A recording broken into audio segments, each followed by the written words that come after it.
Hello everyone, welcome to today's video on proof by induction. It's a pretty short chapter and there's only three main types you need to know about, but it's also a cool and elegant type of proof. I mean, it's a million times better than proof by exhaustion or counterexample. And using induction, you can show that something will always be true using just three simple steps. And the main weakness of proof by induction is that it doesn't show why something works, only that it does work, if that makes sense. So you could demonstrate that the formulae for the sum of squares and sum of cubes are correct, but you can't actually derive them from scratch using proof by induction. But it is good for things like recurrence relations or summations and divisibility proofs for showing that they do work. So I'm going to quickly run through some advice and then get into the questions. Feel free to pause the video and have a go yourself first, or skip to the type of proof by induction which you struggle with the most. So the first and I think quite an important thing is to make sure that you understand why proof by induction and how it works, which will make it easier to remember how to use it. So I'm going to quickly run through why it works now, and if you're confident with this, feel free to skip past this bit. So the first step is to show something is true, the expression they've given you when n equals 1. Then we have the assumption step, which is assume true for n equals k. And this is a perfectly legitimate step, just to be clear, because we've already shown it's true for n equals 1. So assuming it's true is not jumping to any conclusions here, it's just a generalization of step 1. And then you show that if it's true for any number, we'll say k, then you show that it's true for n equals k plus 1 as well. So you're showing that it's true for the next one. And then you write a conclusion step, and this is really important that you carry out all the steps, not just 2 and 3. And that's where you say that since we've shown that it's true for n equals 1, then it will be true for n equals 2, and therefore true for n equals 3, and so on. And that's how proof by induction works. It's like dominoes. If you push one, the next one will fall. So if you push the first one, all of the dominoes will fall. I think that's a classic analogy which is used. And then for summations, you want to use your assumed result for k, and then add one more term of the series onto that, before then rearranging a bit of algebraic manipulation to show that it's the same as the initial result, but with k plus 1 instead of k. And we'll go through that in the video. For divisibility proofs, which I think is probably the hardest type of proof by induction, you want to do f of k plus 1 minus f of k for your induction step, because if f of k and that expression are both divisible by n, then so will f of k plus 1. And if you try that with real numbers, you'll see why that works, helping to complete the proof. And also keeping in mind your end result can help you work towards it, especially for divisibility proofs. Powers of matrices, I think it's probably the easiest type of proof by induction. You just want to, for the induction step, multiply the k assumption matrix by the initial matrix to get the k plus 1 matrix, and be ready for 3 by 3 matrices, not just 2 by 2s. So you want to be confident multiplying those. Anyway, getting some questions. We're starting with a summation one, and I'll go through the whole proof, including the base case and everything, and writing the words at the end to show you how it works. So for n equals 1, we need to show true for n equals 1. That's our first step. And to do this, very simple, we just look at the left-hand side. The left-hand side, if we're going up to 1, then the left-hand side would just be 1 squared times 1 minus 1, which is 0. And the right-hand side will be a 12th times 1 times, well, n minus 1 is already going to be 0. So you know this will equal 0. And therefore the left-hand side equals the right-hand side for n equals 1. So it's true for n equals 1. The next part is, and the craziest thing is you actually get a mark for this in an exam, just substituting k for n in the initial expression, or the other way around. Assuming true for n equals k just means that we need to say that the sum is up to k from r equals 1 is equal to a 12th k minus 1, k plus 1, 3k plus 2. So that's everything that you need for the second step. Third step, obviously the hardest one.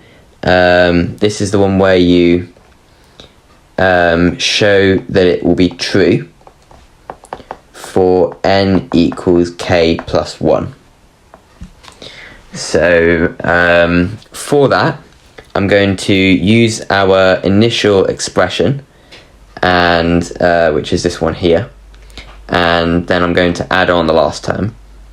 So we have a 12k, k plus 1, k minus 1, 3k plus 2. So I wrote that in a bit of a different order.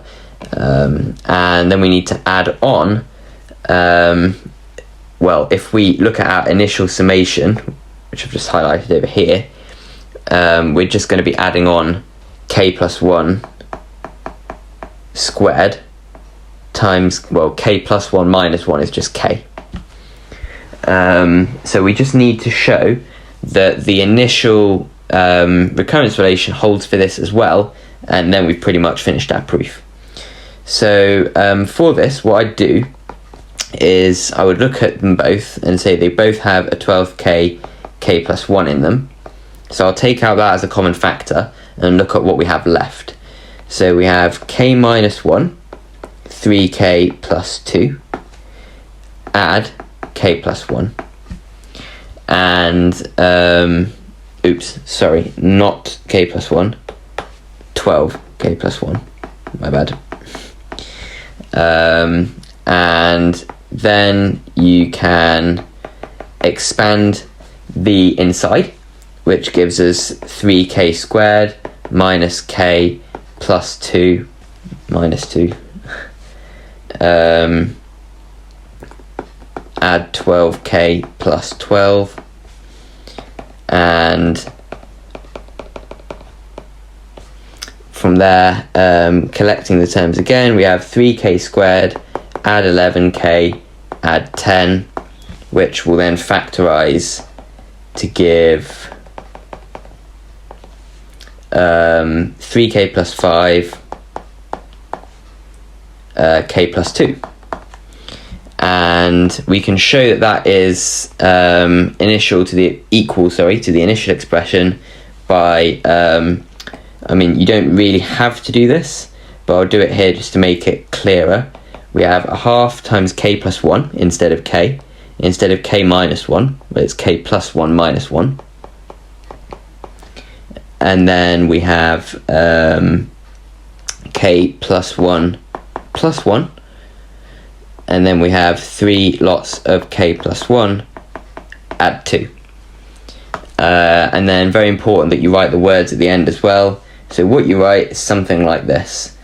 So if true for n equals k, then true for n equals k plus 1, since true for n equals 1, then true for all n is a set of the positive integers. So you could put that, or you could put the emboldened n. It really doesn't matter either way. So for our next question, we've got a divisibility proof. So we've been asked to prove by induction that 2 to the n plus 2 add 3 to the 2n plus 1 is always divisible by 7. So same deal. We're going to start by proving the base case.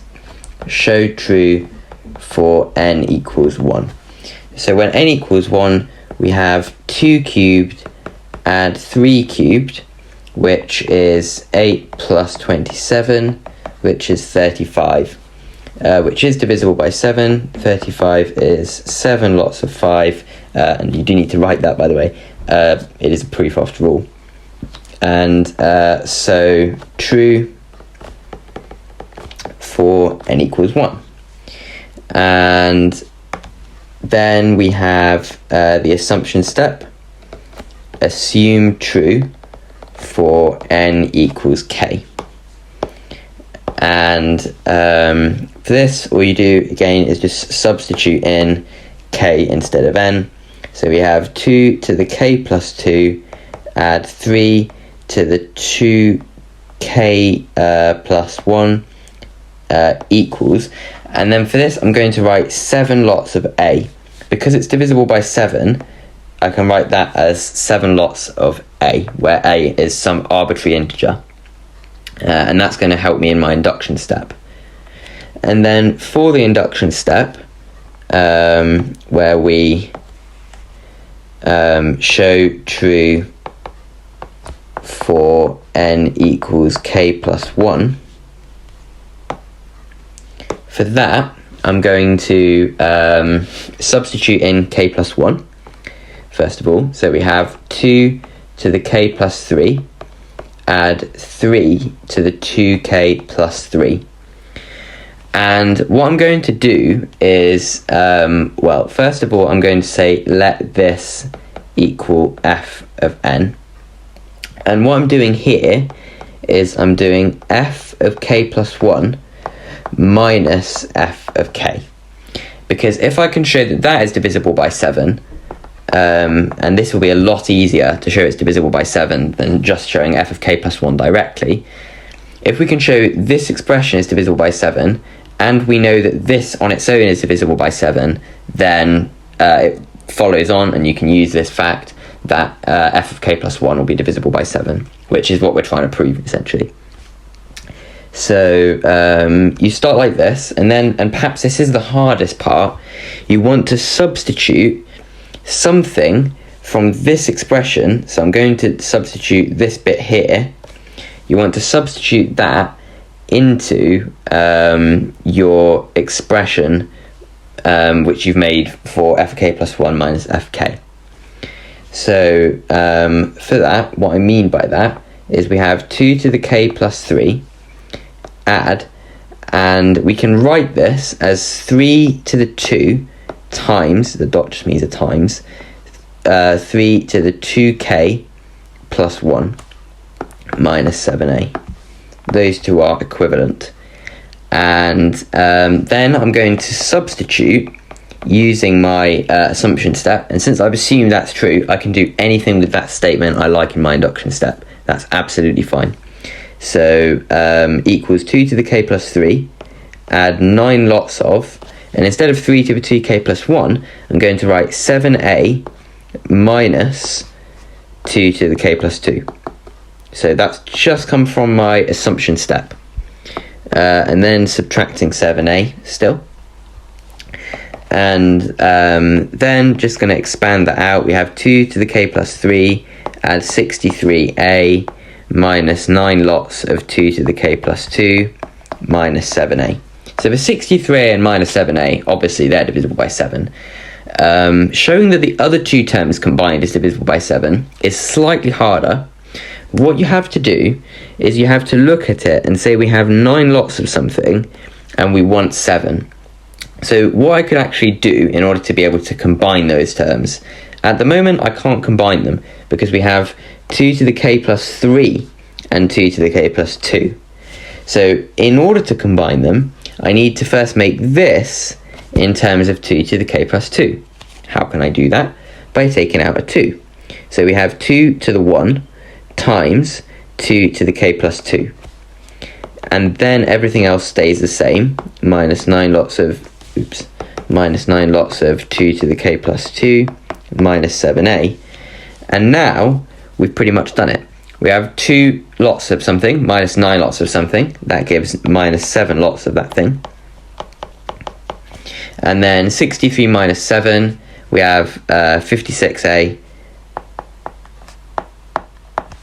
And we can write that as being 7 lots of 8a minus 2 to the k plus 2. And that's divisible by 7. So true for n equals k plus 1. And that's how you carry out a divisibility proof. the hardest bit is probably making that substitution. At the end, it's not as hard as it looks in order to figure out what to do, because all you're doing is making these two things the same in order to be able to combine them by adding or subtracting. And remember, for divisibility proofs, you're always doing fk plus 1 minus fk, because you already know what fk is. So you want to make it as easy for yourself as possible. So for our third question, we have proof by induction using powers of matrices. So you've been given this matrix 3, 0, 6, 1 to the power of n. It's really small, but it is there. Oh, and I did write the words for the last one. Is equal to, and then they've given us a new matrix, and we need to prove that by induction. So first of all, we need to show true for n equals 1. And I do like to write out the steps in my solutions as well. I just want to highlight to the examiner what I'm doing. I think it's good practice. So we've got that there. Showing it's true for n equals 1, we just have 3, 0, 6, 1 to the power of 1, which is equal to 3 to the 1, 0, 3 to the 3 to the 1 minus 1, 1, and if you evaluate that, you do indeed get 3, 0, 6, 1, which is what we're trying to prove. Just 1 second.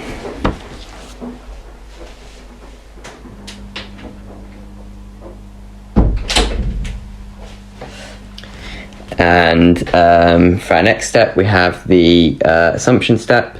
So assume true for n equals k.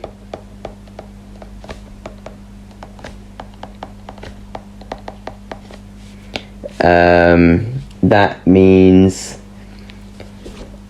3, 0, 6, 1 to the k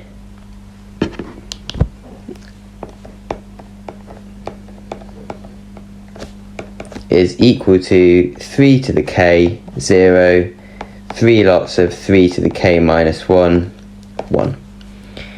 And then we have our induction step where we're going to multiply the matrices together. So we have show true for n equals k plus 1.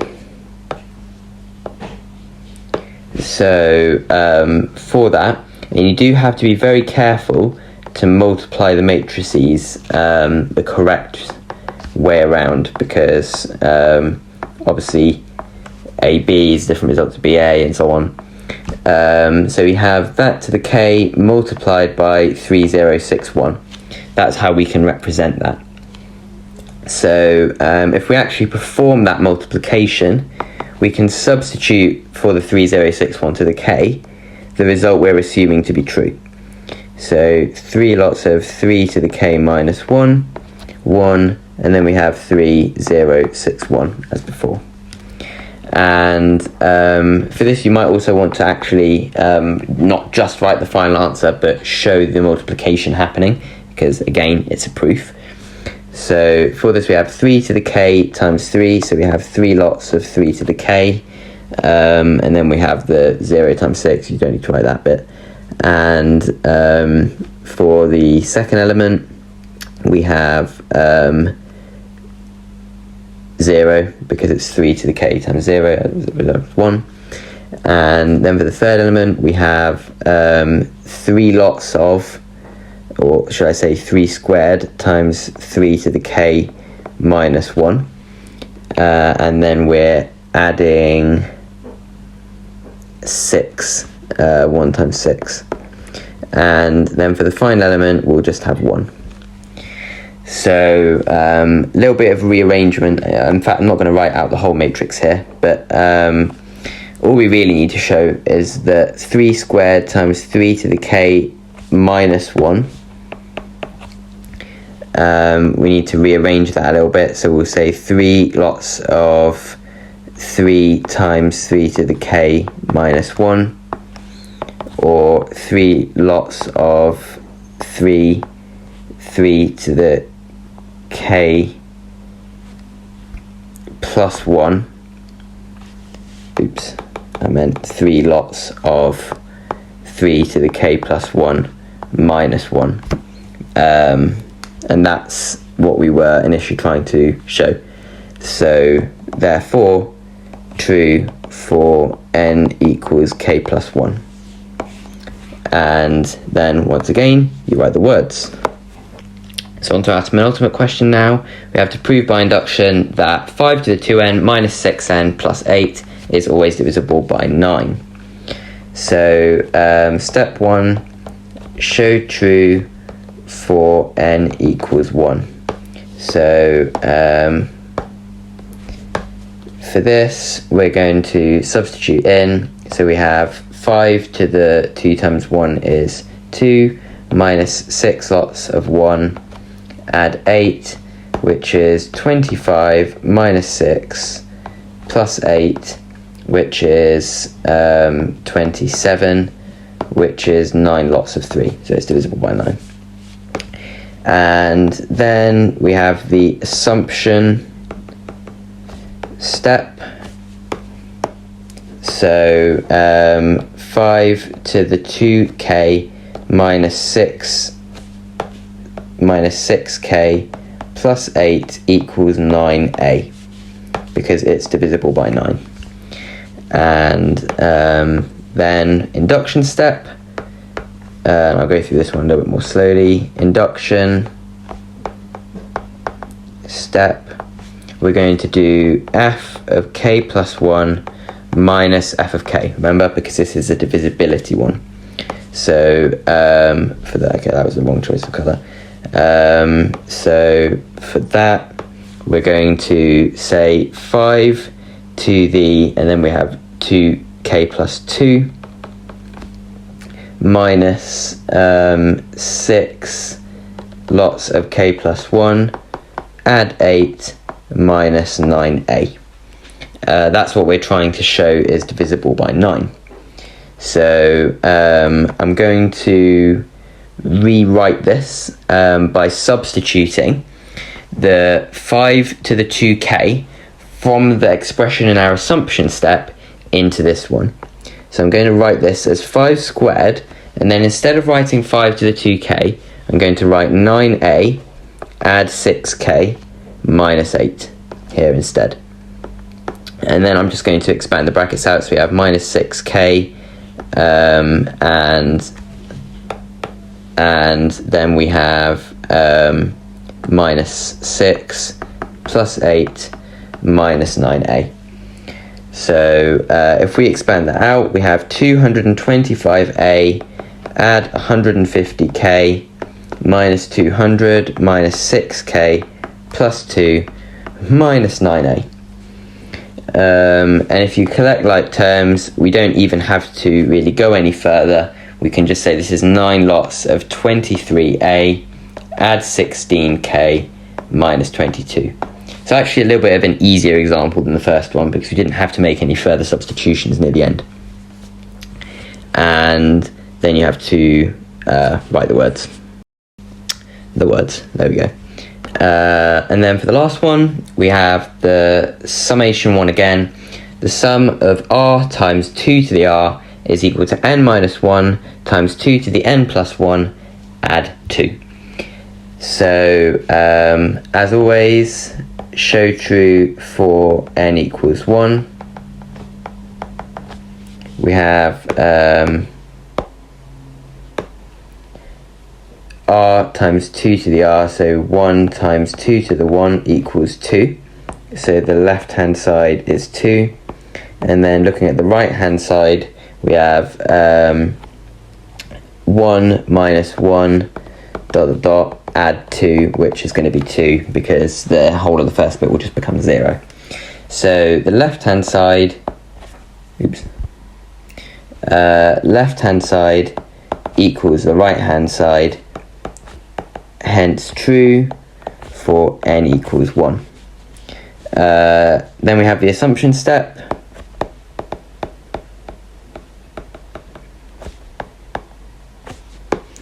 So we have that the sum to k from r equals 1 of r times 2 to the r equals k minus 1 times 2 to the k plus 1 add 2. And then we have the induction step. So since it's a series, I'm going to add on the final term of k plus 1 times 2 to the k plus 1 to the expression which I've just made. So we're going to have k minus 1, 2 to the k plus 1, add 2, add, and then we're going to have k plus 1 times 2 to the k plus 1. And that is the sum up to k plus 1. So I should write that just to be really clear. And then we expand that out.